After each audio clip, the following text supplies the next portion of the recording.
Hello student, मैं मोहित तोमर आप सभी का आपके प्यारे YouTube channel PCM subject learning channel में स्वागत करता हूं। दोस्तों, आज की इस वीडियो का जो हमारा टॉपिक है वह है रासायनिक अभिक्रियाएं एवं समीकरण।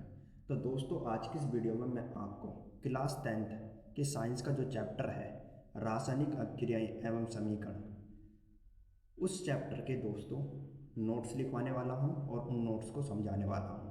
और दोस्तों, ये जितने भी नोट्स मैं आपको लिखवा रहा हूँ ये सारे के सारे नोट्स क्लास 10th का जो साइंस का 2023 और 24 का जो बोर्ड एग्ज़ाम होगा उसके अनुसार लिखवा रहा हूँ। उसके अकॉर्डिंग मैं आपको ये नोट्स लिखवाऊंगा, ठीक है ना। जो आपका 2023 और 24 में बोर्ड एग्जाम होगा साइंस का, मतलब पेपर जो बोर्ड एग्जाम होगा, तो उसके हिसाब से मैं ये नोट्स आपको लिखवा रहा हूँ और इन नोट्स को मैं आपको समझाऊंगा भी। और दोस्तों, जैसे ही चैप्टर कंप्लीट होगा मैं आपको ये नोट्स दूंगा भी कि कहाँ से आप इन नोट्स को डाउनलोड कर सकते हैं, ठीक है ना। तो मैं सब आपको दूंगा, बस केवल आपको यूट्यूब पर आना है और हमारे जो चैप्टर है इस चैप्टर को ध्यान से समझना, केवल समझना है आपको और कुछ नहीं करना है। बस जो मैं बातें आपको बताना चाह रहा हूँ, जो समझाना चाह रहा हूँ, उन बातों को समझना है। तो दोस्तों, यदि आपने अभी तक हमारे प्यारे YouTube channel PCM subject learning को सब्सक्राइब नहीं किया है तो दोस्तों सब्सक्राइब कर दीजिए तथा उसके आगे की बेल आइकन घंटे भी प्रेस कर दीजिए, ताकि दोस्तों जब भी मैं नई वीडियो अपलोड करूं उस वीडियो की नोटिफिकेशन आपको सबसे पहले मिल सके। तो शुरू करते हैं दोस्तों आज की इस वीडियो को।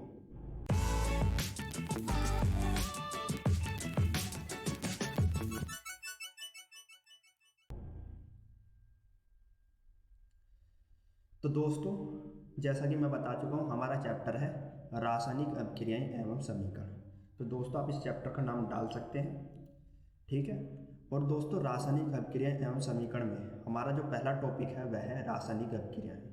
तो दोस्तों, पहले हम समझेंगे कि रासायनिक अभिक्रियाएं किन्हें कहते हैं, रासायनिक अभिक्रियाएं आखिर होती क्या है, किन्हें कहते हैं रासायनिक अभिक्रियाएं, तो इनके बारे में जानते हैं। तो दोस्तों देखिए, वह प्रक्रिया जिसमें नए गुण धर्मों के साथ नए पदार्थ बनते हैं रासायनिक अभिक्रियाएं कहलाती हैं। दोस्तों देखिए, रासायनिक अभिक्रिया हम उन्हें कहेंगे जिनसे हमारे नए पदार्थ का निर्माण हो, और जब नए पदार्थ का निर्माण हो तो नए गुण धर्मों का भी निर्माण हो। मतलब जब नया पदार्थ बने तो एकदम नया हो और उसके नए नए गुण हो, ठीक है ना। एग्जाम्पल के आप इस बात को एग्जाम्पल से समझिए दोस्तों, इस बात को किससे समझिए, एग्जाम्पल से समझिए। जैसे दोस्तों देखिए, Na हमारा तत्व है। अब मैं Na की क्रिया किससे करा दूं, Cl से करा दूं। Cl भी हमारा तत्व है, Na भी हमारा तत्व है। जब मैं Na की क्रिया Cl से कराऊंगा तो क्रिया कैसे होगी, Na की संयोजकता प्लस के 1 होती है, Cl की संयोजकता माइनस के 1 होती है। जब इन दोनों की क्रिया होगी दोस्तों, याद रखना, क्रिया हमेशा प्लस और माइनस वाले तत्व में होती है। मतलब प्लस वाले तत्व की हमेशा माइनस वाले तत्व के साथ क्रिया होगी और माइनस वाले तत्व की क्रिया हमेशा प्लस वाले तत्व से। तो Na प्लस है, Cl माइनस है। और याद रखना, दोनों की तत्वों की संयोजकता समान होनी चाहिए। यदि समान नहीं है तो समान बनानी पड़ेंगी। तो Na और Cl की संयोजकता समान है, Na की 1 है, Cl की 1 है, और दोनों की प्लस माइनस में है। तो दोस्तों देखिए, +1 से माइनस का 1 कट गया और Na और Cl की क्रिया करेंगे तो हमारा क्या बना, NaCl बना। अब दोस्तों देखिए, Na एक अलग तत्व था पहले, Cl भी एक अलग तत्व था, परंतु जब इन दोनों ने आपस में क्रिया करी तो हमारा क्या बना, NaCl बना। तो Na जो Cl होगा, जो हमारा सोडियम क्लोराइड होगा, वो इन दोनों तत्वों से बिल्कुल अलग होगा। मतलब इन दोनों तत्वों से कतई मेल नहीं खाएगा। मतलब दोस्तों, कहने का मतलब यह है कि Na जो सोडियम था हमारा, सोडियम एक अलग तत्व था, Cl हमारा अलग तत्व था। दोनों के गुणधर्म अलग थे, दोनों के तरीके भी अलग थे, परंतु जैसे ही इन दोनों ने आपस में क्रिया करी तो इन दोनों से मिलकर क्या बना, हमारा NaCl सोडियम क्लोराइड बना। तो सोडियम क्लोराइड के जो हमारा सोडियम क्लोराइड नया पदार्थ है, तो जो सोडियम क्लोराइड हमारा नया पदार्थ है, तो नया पदार्थ के साथ इसके अंदर नए गुण आ चुके हैं। नए गुण कैसे आ चुके हैं, इसे भी एक एग्जाम्पल से समझिए। सोडियम जो होता है दोस्तों, बिल्कुल ही नरम धातु होता है, बिल्कुल ही हल्की धातु होता है। सोडियम जो होती है बिल्कुल नरम धातु होती है, बिल्कुल हल्की धातु होती है। और दोस्तों, इतनी हल्की धातु होती है कि चाकू से आप काटोगे ना, किसी साधारण चाकू से, तो उससे भी सोडियम कट जाएगा। और दोस्तों, जो क्लोरीन होती है ना, हमारी क्लोरीन, Cl हमारी क्लोरीन ही होती है। क्लोरीन एक प्रकार की दोस्तों गैस है। क्लोरीन क्या, एक प्रकार की गैस है। और ये जो गैस होती है ना, पीले रंग की होती है, गंधशील होती है, विषैली होती है। और दोस्तों, ये क्लोरीन जो होती है ना, जल में अविलय होती है। क्लोरीन क्या होती है दोस्तों? जल में अविलय होती है। मतलब क्लोरीन गैस है ये जल में नहीं मिल सकती, ये जल में अविलय होती है। तो दोस्तों सोडियम के गुण और क्लोरीन के गुण अलग अलग हैं, दोनों के गुणों आपस में कभी मैच नहीं हो रहे हैं, परंतु जब Na और Cl की आपस में क्रिया हुई तो हमारा सोडियम क्लोराइड बना। और सोडियम क्लोराइड क्या? एक प्रकार का ठोस पदार्थ है दोस्तों। सोडियम क्लोराइड एक प्रकार से ठोस है हमारा। तो दोस्तों कहाँ सोडियम पहले नरम था, क्लोरीन कहाँ पहले गैस थी, परंतु जब इन दोनों ने आपस में क्रिया करी तो हमारा सोडियम क्लोराइड बना, वो एक प्रकार का ठोस है। तो दोस्तों ये सोडियम क्लोराइड एक प्रकार का ठोस धातु है। तो दोस्तों क्या ये सोडियम क्लोराइड सोडियम और क्लोरीन से मैच खा रहा है? क्या सोडियम क्लोराइड के जो गुण धर्म हैं वो सोडियम और क्लोरीन से मैच खा रहे हैं? नहीं खा रहे। क्या दोस्तों सोडियम क्लोराइड के जो गुण हैं वो Na और Cl से बिल्कुल मेल खा रहे हैं? नहीं खा रहे हैं। तो दोस्तों रासायनिक अभिक्रिया उसे ही कहते हैं जब नए पदार्थ के साथ नए पदार्थ के अंदर नए गुण धर्म जागे, मतलब उसके अंदर नए गुण आ जाए। कहने का मतलब दोस्तों सीधी सीधी यह है कि वह प्रक्रिया जिसमें नया पदार्थ तो बने ही बने, उस नए पदार्थ में नए गुण भी हों, उसके अंदर नए गुण विद्यमान हों, उसे ही दोस्तों हम क्या कहते हैं दोस्तों? रासायनिक अभिक्रिया कहते हैं। उसे क्या कहते हैं? रासायनिक अभिक्रिया। सीधी सीधी भाषा में कहेंगे वह प्रक्रिया जिसमें नए गुण धर्म के साथ नए पदार्थ बनते हैं, रासायनिक अभिक्रिया कहलाती है। मतलब जब नया पदार्थ हमारा बनेगा तो उसके अंदर नए गुण होने चाहिए, पहले वाले तत्व की तरह गुण नहीं होने चाहिए। ठीक है ना दोस्तों? Na हमारा तत्व था, Cl हमारा तत्व था, इन दोनों ने आपस में क्रिया करी, हमारा नया पदार्थ बना NaCl। NaCl के अंदर अलग गुण है, Na के अंदर अलग गुण थे, Cl के अंदर अलग गुण थे। मैंने बता दिए कैसे कैसे अलग गुण है। ठीक है ना? तो मेरे हिसाब से दोस्तों आपको रासायनिक अभिक्रिया समझ में आ गई होगी कि रासायनिक अभिक्रिया किसे कहते हैं। अब दोस्तों आगे आते हैं। आगे क्या है? आगे ये है दोस्तों वे पदार्थ जो रासायनिक अभिक्रिया में भाग लेते हैं अभिकारक कहते हैं। रासायनिक अभिक्रिया के फलस्वरूप उत्पन्न नए पदार्थ उत्पाद कहलाते हैं। तो दोस्तों देखिए अगला हमारा टॉपिक क्या कह रहा है, मतलब अगला हमारी डेफिनेशन क्या कह रही है ये समझिए दोस्तों ये रासायनिक क्रिया के अंदर ही मैंने ये बात आपको पता होनी चाहिए। ये जो बात है ना जो मैंने आपको बताई है, वे पदार्थ जो रासायनिक अभिक्रिया में भाग लेते हैं अभिकारक कहते हैं और रासायनिक अभिक्रिया के फलस्वरूप उत्पन्न नए उत्पाद कहलाती हैं। तो दोस्तों ये रासायनिक अभिक्रिया के अंदर ही है ये बात, आपको ये बात पता होनी चाहिए। मैं आपको ये बात बिल्कुल एग्जाम्पल के माध्यम से समझाता हूँ कि मैं कहना क्या चाहता हूँ। ठीक है ना? ये आपको अभी एग्जाम्पल से समझ में आएगा। दोस्तों देखिए मैंने आपको अभी बताया था कि मैंने Na की क्रिया Cl से करी थी और कैसे हुई थी ये भी आपको पता चल गया है।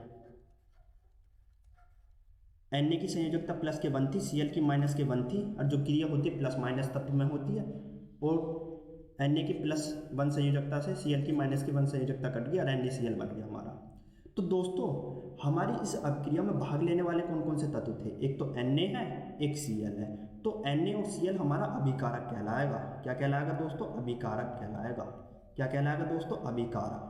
मतलब जो तत्व रासायनिक अभिक्रिया में भाग लेगा वो क्या कहलाएगा दोस्तों? हमारा अभिकारक कहलाएगा। वो क्या कहलाएगा दोस्तों? अभिकारक कहलाएगा। वो क्या कहलाएगा दोस्तों? हमारा अभिकारक कहलाएगा। मैंने Na और Cl दोनों की आपस में क्रिया कराई, दोनों की क्रिया से हमारा NaCl बना।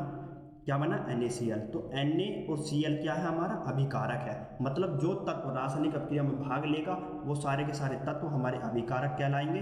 और दोस्तों जो पदार्थ बनेगा मतलब Na और Cl से, मतलब अभिकारक के मेल से, अभिकारक की क्रियाओं से जो हमारा नया पदार्थ बना है उसे हम क्या कहेंगे दोस्तों? उत्पाद कहेंगे। उसे क्या कहेंगे? उत्पाद। तो NaCl क्या है? मेरा उत्पाद है। भाई दोस्तों जब आप एग्जाम्पल समझिए दोस्तों, आप सब्जी बनाएंगे, सब्जी में क्या डालेंगे? सब्जी बनाने के लिए भाई आलू की सब्जी बनानी है तो आलू लेंगे, मिर्च लेंगे, मसाले लेंगे, उन दोनों सब चीज़ को मिला देंगे तो हमारी आलू सब्जी बन जाएगी, आलू की सब्जी बन जाएगी। तो आलू सब्जी क्या? हमारा उत्पाद है। मतलब हमारी ये बनकर जो चीज़ तैयार होती है वो उत्पाद कहलाती है। तो Na हमारा आलू मान लो, Cl हमारा मसाला मान लो, इन दोनों के मेल से हमारा क्या बना? NaCl। NaCl हमारी सब्जी होगी। तो जो चीज़ बनती है वो क्या कहलाती है? उत्पाद। और जो जो तत्व भाग लेते हैं उसे क्या कहते हैं? अभिकारक। अब दोस्तों आपको समझ में आ गया होगा कि अभिकारक किसे कहते हैं, उत्पाद किसे कहते हैं। जो तत्व रासायनिक अभिक्रिया में भाग लेगा या जो पदार्थ रासायनिक अभिक्रिया में भाग लेगा वो अभिकारक कहलाएगा, और जो पदार्थ बनेगा अभिक्रिया के फलस्वरूप उसे हम क्या कहेंगे? उत्पाद कहेंगे। तो ये बात आपको समझ में आ गई होगी दोस्तों। ठीक है। अब दोस्तों आप इसे एक और एग्जांपल से और समझ सकते हैं, एक उदाहरण के और माध्यम से समझ सकते हैं, जैसे मैग्नीशियम और ऑक्सीजन की क्रिया से आप इससे भी समझ सकते हैं। दोस्तों मैग्नीशियम का सूत्र होता है Mg, और मैग्नीशियम की क्रिया किससे हो रही है? ऑक्सीजन से। ऑक्सीजन का सूत्र होता है O। दोनों क्रिया कब होती है? जब ये दोनों गर्म होते हैं। मतलब जब मैग्नीशियम को गर्म किया जाता है तो मैग्नीशियम ऑक्सीजन से क्रिया करता है और हमारा बनता है मैग्नीशियम ऑक्साइड। क्या बनता है दोस्तों? Magnesium oxide, MgO। कैसा बनता है दोस्तों? देखिए Mg की संयोजकता कितनी होती है? +2। ऑक्सीजन की संयोजकता होती है -2। और दोस्तों मैंने आपको बताया कि जो क्रिया होती है प्लस और माइनस में होती है, तो Mg की प्लस में संयोजकता है, O की माइनस में है, और दोनों की संयोजकता समान भी होनी चाहिए। दोनों की संयोजकता समान भी है, Mg की +2 है और ऑक्सीजन की -2 है, तो दोनों आपस में कट जाएंगे, +2 से -2, और हमारा क्या बन जाएगा? MgO। ठीक है दोस्तों, आपको समझ में आया कैसा हमारा MgO बना है? ठीक है। तो दोस्तों इस रासायनिक अभिक्रिया में कौन कौन से तत्वों ने भाग लिया? एक तो Mg ने भाग लिया था, एक ऑक्सीजन ने भाग लिया था। तो ये दोनों क्या कहलाएंगे? ये दोनों मेरे अभिकारक कहलाएंगे। ये दोनों क्या कहलाएंगे दोस्तों? मेरे अभिकारक कहलाएंगे। क्या कहलाएंगे दोस्तों? अभिकारक कहलाएंगे। अब दोस्तों मैग्नीशियम और ऑक्सीजन से, कहने का मतलब दोस्तों है ये है Mg और O से, मैग्नीशियम और ऑक्सीजन से जो हमारा नया पदार्थ बना है, जो हमारा नया पदार्थ बना उसे हम क्या कहेंगे दोस्तों? उत्पाद कहेंगे। क्या कहेंगे दोस्तों? उत्पाद कहेंगे। तो दोस्तों अब आपको और अच्छे समझ में आ गया होगा कि अभिकारक और उत्पाद किसे कहते हैं। ये आपको बिल्कुल क्लियर हो गया होगा। अब दोस्तों इसी के नीचे आपको क्या डालना है? नोट डालना है। क्या डालना है? नोट डालना है। और उसमें एक बात और ध्यान से रखनी है, अभिकारक के गुणधर्म उत्पाद के गुणधर्म से पूर्णतः भिन्न होते हैं। तो दोस्तों जब मैंने आपको रासायनिक अपक्रिया समझाई थी, तो मैंने आपको बताया था कि जो तत्व रासायनिक अपक्रिया में भाग लेगा उसके गुणधर्म अलग होंगे, और जो नया पदार्थ बनेगा उसके गुणधर्म अलग होंगे। जैसे मैंने आपको शुरू में एग्जांपल दिया था Na और Cl का। जब Na और Cl आपस में क्रिया करेंगे, तो हमारा क्या बनेगा? NaCl बनेगा। क्या बनेगा दोस्तों? NaCl बनेगा। तो NaCl क्या हमारा? उत्पाद है दोस्तों। NaCl क्या हमारा? उत्पाद है। और Na और Cl रासायनिक अपक्रिया में भाग ले रहे हैं, तो ये दोनों क्या हमारे? अभिकारक हैं। ये दोनों क्या हैं? अभिकारक हैं। क्या है दोस्तों? ये दोनों अभिकारक हैं। तो दोस्तों क्वेश्चन हमारी जो डेफिनेशन है ये कहना चाह रही है कि जो अभिकारक के गुणधर्म हैं वो उत्पाद के गुणधर्म से अलग होते हैं। मैंने आपको शुरू में बताया था कि जो भी तत्व रासायनिक अपक्रिया में भाग लेगा उसके जो गुणधर्म होंगे वो बिल्कुल अलग होंगे। मतलब जो तत्व रासायनिक अपक्रिया में भाग लेंगे उसके गुण अलग होंगे, और जो नया पदार्थ बनेगा उसके गुण अलग होंगे। जब नया पदार्थ बनेगा तो उसके अंदर नए गुण आएंगे। जैसे Na बहुत नरम धातु है, इतनी नरम धातु की साधारण चाकू से काटा जा सकता है, और Cl एक विषैली गैस है, एक हल्के पीले रंग की एक गंध है नहीं। और जब इन दोनों की आपस में क्रिया होती है तो हमारा NaCl बनता है, सोडियम क्लोराइड। और सोडियम क्लोराइड एक ठोस धातु है और इसका गलनांक बहुत उच्च होता है, इसका कर्तनांक भी बहुत उच्च होता है। तो दोस्तों कहने का मतलब सीधा सीधा यही है कि अभिकारक के गुणधर्म उत्पाद के गुणधर्म से बिल्कुल भिन्न होंगे। बेशक दोस्तों जो उत्पाद है वो अभिकारक के संयोग से बनता हो।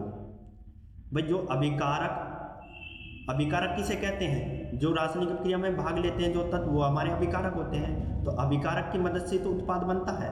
तो बेशक दोस्तों उत्पाद जो है अभिकारक की मदद से बनता हो, परंतु अभिकारक के गुणधर्म उत्पाद के गुणधर्म से बिल्कुल अलग होते हैं। ये आपको पता होना चाहिए। और आप दोस्तों एक और उदाहरण के माध्यम से समझ सकते हैं मैग्नीशियम और ऑक्सीजन से। ये मैंने एक और उदाहरण दिया मैग्नीशियम और ऑक्सीजन का। दोस्तों देखिए, जब आप मैग्नीशियम का सूत्र क्या होता है? Mg, और ऑक्सीजन का सूत्र क्या होता है? O। तो दोस्तों देखिए, जब आप प्रयोगशाला में जाएंगे तो मैग्नीशियम जो आपको मिलेगी वो तार के रूप में मिलेगी। किसके रूप में मिलेगी? तार के रूप में। मैंने यहाँ नीचे लिख भी रखा तार। और जो ऑक्सीजन होती है वो वायु, मतलब ऑक्सीजन किसे कहते हैं? वायु को। वायु हमारी ऑक्सीजन होती है दोस्तों। और Mg जो मैग्नीशियम होती है वो हमें प्रयोगशाला में किस के रूप में मिलती है? तार के रूप में। तो दोस्तों जब हम इस तार को गर्म करते हैं, मैग्नीशियम को गर्म करते हैं, तो दोस्तों जो मैग्नीशियम है ना, ये मैग्नीशियम भाई दोस्तों आग किससे लगती है? जब आग तभी लगेगी जब वायु चलेगी, मतलब वायु की मदद से तो आग जलती है। तो मैग्नीशियम क्या करता है कि वो जब मैग्नीशियम को हम जलाते हैं तो मैग्नीशियम जब हम जलाएंगे तो आग किससे जलती है? ऑक्सीजन से। तो मैग्नीशियम जो है दोस्तों ऑक्सीजन से क्रिया कर लेता है, और जब मैग्नीशियम ऑक्सीजन से क्रिया करता है तो हमारा MgO बनता है। क्या बनता है? MgO बनता है, मैग्नीशियम ऑक्साइड बनता है। अब दोस्तों जो मैग्नीशियम है, ये मैग्नीशियम ये प्रयोगशाला में तार के रूप में मिलता है, परंतु दोस्तों जो मैग्नीशियम ऑक्साइड हमारा बनेगा, मतलब मैग्नीशियम और ऑक्सीजन जो इन दो तत्व से जो हमारा नया पदार्थ बनेगा मैग्नीशियम ऑक्साइड, ये श्वेत पाउडर बन जाएगा। मतलब कहने का मतलब ये है, जब मैग्नीशियम के तार को मैं गर्म करूंगा, उसे जलाऊंगा, तो दोस्तों वो सफ़ेद पाउडर के रूप में बदल जाएगा। किसके पाउडर में बदल जाएगा? सफ़ेद पाउडर के रूप में। मैग्नीशियम कहाँ दोस्तों? प्रयोगशाला में तार के रूप में मिल रहा है।